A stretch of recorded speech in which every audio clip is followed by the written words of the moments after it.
ticket qui arrive chez nous, par exemple une demande de serveur virtuel. Derrière, SSI qui valide. Ensuite, l'équipe système traite. Ensuite, les habilitations. Ça fait beaucoup de gens qui rentrent dans la boucle, beaucoup d'actions, beaucoup de tickets. Et donc, c'était vraiment très, très, très long. Le time to market, comme ils aiment dire, c'était vraiment un peu horrible, non optimal. Et donc, pas mal de traitements manuels et de la complexité à changer les offres. Par exemple, du jour au lendemain, on voulait proposer une VM avec un nouvel OS ou des nouvelles ressources. Il fallait donc modifier le formulaire, modifier le ticket. Et on va dire que c'était un peu très lent. Et donc justement, pour aller vers une démarche cloud, il fallait qu'on skip un peu toute cette organisation et qu'on simplifie les choses. Parce qu'au final, le cloud, c'est un peu du self-service, c'est la responsabilisation, l'autonomie des équipes. Et donc, pour en y arriver là, et pour créer un cloud privé, on avait plusieurs options. Donc soit on pouvait créer un portail de toutes pièces, c'est-à-dire à la mano, faire le dev nous-mêmes, engager un dev Python et commencer à réfléchir comment faire pour lier un peu toute notre infra, et ça paraissait un peu compliqué. Attendre une offre telle que Sens ou Bleu, parce que au final c'est quand même un cloud privé, mais ça pourrait passer, ou utiliser un outil clé en main. Je pense que la réponse est toute trouvée d'après la présentation, mais au final les deux premiers n'étaient pas possibles parce que on n'avait pas assez de people et surtout prendre une ressource rien que pour ça me semblait compliqué. Attendre une offre telle que Sens ou Bleu, ça correspondait pas forcément à la stratégie de BPI France, niveau timing et aussi un peu niveau on va dire souveraineté. Quoique. Et donc un outil clé en main, il y en avait plusieurs qui étaient disponibles sur le marché et on s'est tourné donc vers Aria. Tout simplement parce qu'on a une grosse stack VMware chez nous, que c'est un outil qui est éprouvé et qu'il existe depuis pas mal de temps maintenant, même sous un autre nom. Et donc, je vais représenter rapidement Aria pour ceux qui ne connaissent pas. Donc, Aria, c'est une suite de produits. Il n'y a pas que Aria Automation, mais en gros, il y a plein de produits qui vous permettent donc, justement de créer en fait, un cloud privé et plus si affinité. Principalement, l'outil principal chez Aria, c'est Aria Automation, donc une plateforme d'automatisation, mais également, ça vous permet de faire un point d'entrée unique pour provisionner et gérer vos ressources. Donc, par exemple, si vous voulez créer, modifier, redimensionner une VM, ça sera par cet outil que vous allez passer. Hop. OK. Donc, pour le coup, nous, on avait besoin d'un outil aussi qui soit accessible en graphique et aussi en API pour toutes les équipes. Parce qu'essentiellement, chez nous, c'était un peu... on avait un credo qui ne s'est pas réalisé, malheureusement. C'était 2023 sans les doigts. Donc, ça veut dire qu'on peut tout provisionner normalement sans faire 10 000 clics. Et donc, justement, l'API d'Aria est très facile à utiliser et permet vraiment de faire beaucoup d'actions. Donc, juste avant, le cloud privé chez BPI France, il est à destination des équipes internes de BPI, donc pour toutes les Agile Teams. Chez nous, une Agile Team, c'est quoi? C'est une espèce d'équipe qui travaille sur plusieurs applications, qui les développe et qui les maintient. Et donc, il n'y a pas de nécessité au fait à vendre ce service à des clients BPI France. C'est vraiment quelque chose d'interne. Donc, voilà, on a choisi Aria. La question suivante, c'est comment on allait l'implémenter chez BPI France et justement comment on allait d'abord l'exposer aux clients. Il y a plusieurs stratégies. Souvent, ce qui est proposé par la plupart des intégrateurs, ou en tout cas du service, c'est directement de proposer de la VM as a service. En gros, on arrive direct, on propose de faire un formulaire, créer une VM, de rendre ça disponible aux équipes, puis ensuite aux clients, pour proposer vraiment un résultat direct. Et chez BPI, on n'a pas voulu forcément faire ça. On a voulu plutôt se concentrer sur vraiment ce qu'était la valeur au fait, de l'outil. On s'est d'abord concentré sur gérer les ressources existantes. Donc ça veut dire qu'en fait, une fois qu'on a déployé Aria et qu'on a installé le produit chez nous, ou en tout cas qu'on l'a mis en place, on a onboardé toutes les ressources existantes, intégré tout ce qui était VM, subnet, etc. Et on a pu donc déléguer la gestion aux équipes. Ça a permis au fait en quelque sorte de réduire pas mal de choses comme le ticketing, toutes les actions qui étaient faites, qui étaient demandées par ticket, comme le redémarrage d'une VM, le resizing, etc., de petit à petit avoir moins de run pour nous et justement plus de valeur dans la création de nouvelles features. Donc forcément, la question qui se pose maintenant, c'est SaaS ou pas SaaS. C'est assez simple. Le produit existe en une version qu'on déploie on-prem ou forcément en SaaS. Et il y avait forcément des sujets un peu sensibles, étant donné qu'on est un institut bancaire.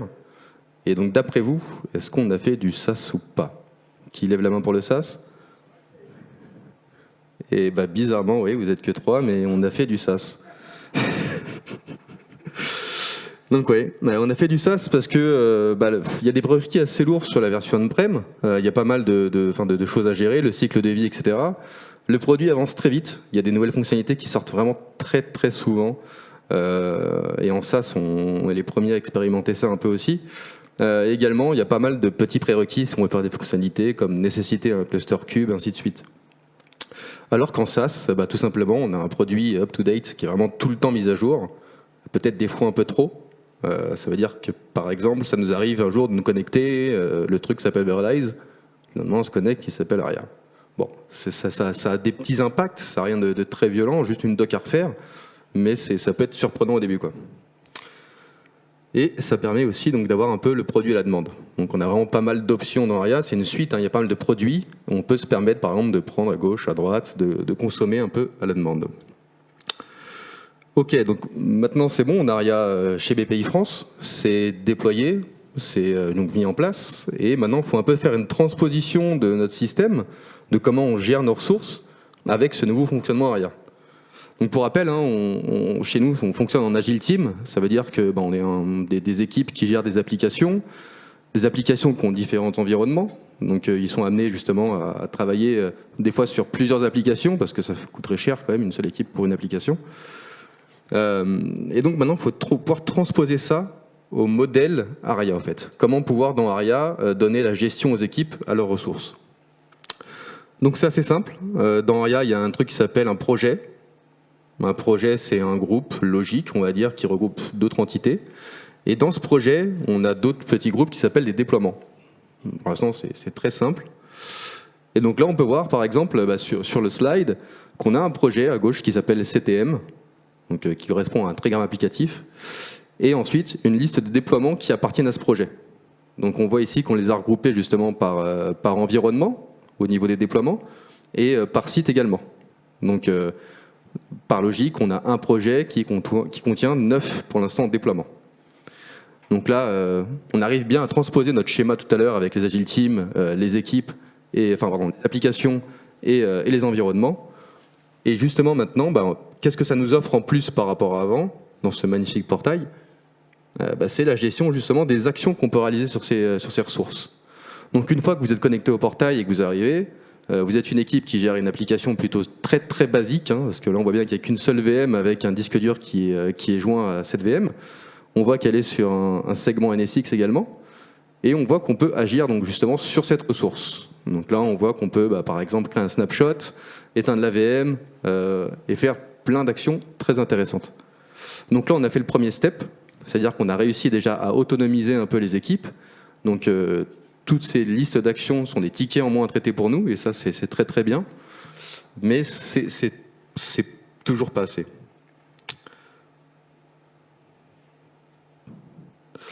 Donc, on est parti maintenant sur le reste au fait du produit. C'est très bien de pouvoir faire des actions sur ces ressources, à savoir que les actions qu'on vous a montrées tout à l'heure sont des actions qui sont natives au produit. Ça s'appelle un peu des day to dans Aria. On voit au fait qu'on a des fonctionnalités supplémentaires, comme le monitoring des ressources. À savoir que chez nous, on a un autre outil pour faire le monitoring, mais ça peut apporter, en cas de troubleshoot, des réponses rapides, savoir rapidement ce qui ne va pas, est-ce qu'il y a une augmentation de charge, etc. Donc ça a été c'était pas trop demandé, c'était compris dans le produit. On a juste eu à onboarder les machines et c'est apparu. Donc pour l'instant, rien de très compliqué.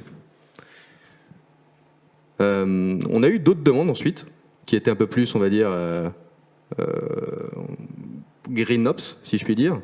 En gros, au fait, vous avez des VM, vous avez une plateforme, très bien, mais comment on optimise un peu tout ce qu'il y a dedans? Comment on peut consommer moins? Comment on peut justement réduire un peu notre facture électrique du moins? Donc là, on a un autre magnifique onglet qu'on a découvert aussi par la suite, qui s'appelle Optimize. On a des conseils sur nos VM. Ça nous permet, par exemple, sur toutes les VM qu'on a intégrées à la solution, de nous dire, écoutez, sur votre VM, là, vous pouvez, en tout cas, réduire le CPU ou la mémoire. C'est des actions qui sont, on va dire, qu'on peut laisser à la main des équipes.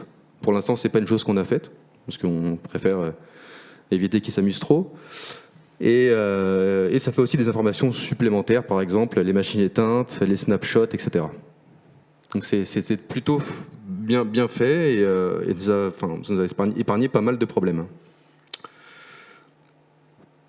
Bon, là, c'est que des fonctionnalités justement qui sont mises à disposition par la solution. Donc, pour l'instant, pas besoin de développeurs, pas besoin de développement. Pour l'instant, ça reste plutôt simple et ça, c'est accessible par tout le monde. Il suffit juste de suivre le guide. Et on a eu des demandes supplémentaires par la suite. Et c'est là qu'ARIA, ou en tout cas ARIA Automation, devient intéressant. C'est la partie un peu service catalogue. Donc une des premières demandes qu'on a eues sur notre cloud privé et qui a permis un peu de mettre les équipes un peu la main à la pâte, c'est la partie sécurité. On a eu une demande de la SSI de pouvoir mettre en quarantaine des ressources. Donc ça veut dire que la SSI se connecte sur le portail, clique et demande une requête de mise en quarantaine, sélectionne une liste de machines et donc justement les place en quarantaine juste avec un clic. Pour le coup, on n'a pas eu besoin de s'en servir pour l'instant, et c'est plutôt cool.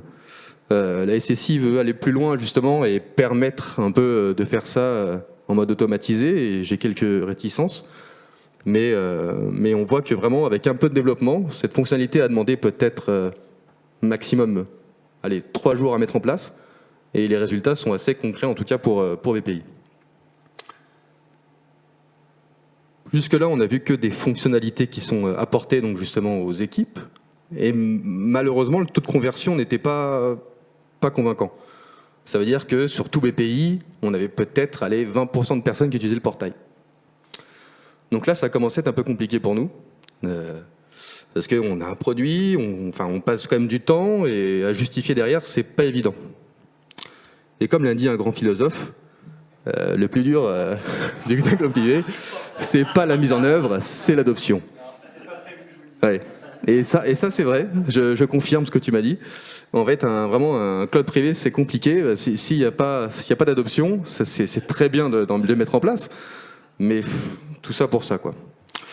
Donc on a commencé à faire ce qu'on appelle de la communication dans tous les événements BPI France. Dès qu'on pouvait, au sein de BPI France, on essayait de communiquer, de leur dire adoptez la solution, vous pouvez faire pas mal de choses, allez-y. Et donc ça a commencé à ramener un peu de monde, mais pas grand-chose.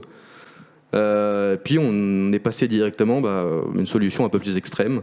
Dès qu'on avait un ticket qui était réalisable par le portail, on le rejetait tout simplement. Donc là, ça a commencé un petit peu à adhérer au projet. Rapidement, toutes les équipes ont commencé à s'activer et à demander des accès à la plateforme.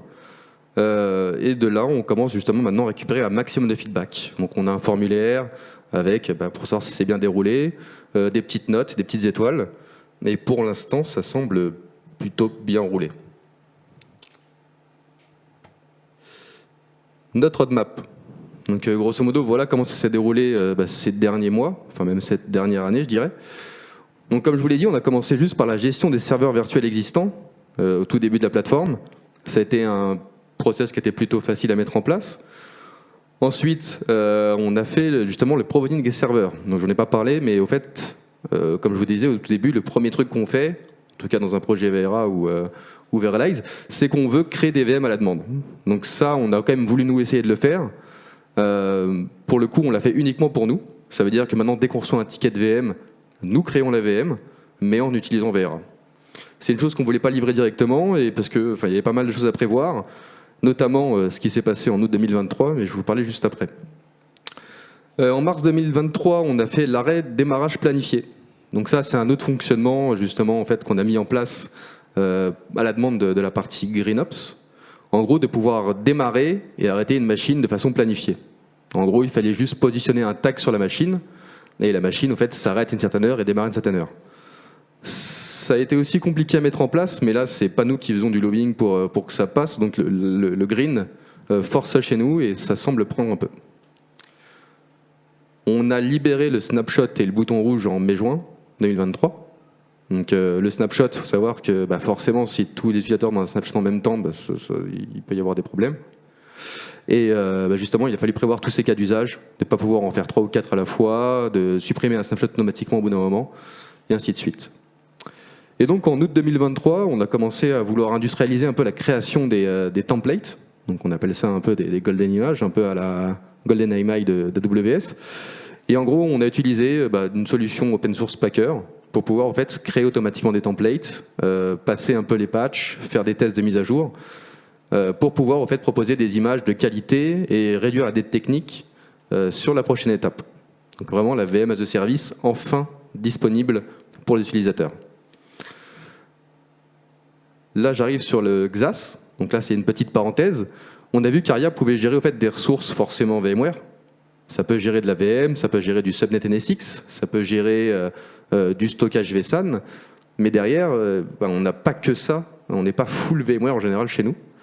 Donc, pour le coup, nous, on a du stockage NetApp pour tout ce qui est partage de fichiers, etc. Et c'est une des grosses demandes qu'on a aussi au niveau des tickets. Donc, ça veut dire créez-moi un partage. Pour Cube, par exemple, persistant de volume, c'est aussi du NetApp, parce que c'est du NFS. Et donc derrière, il fallait un petit peu automatiser tout ça.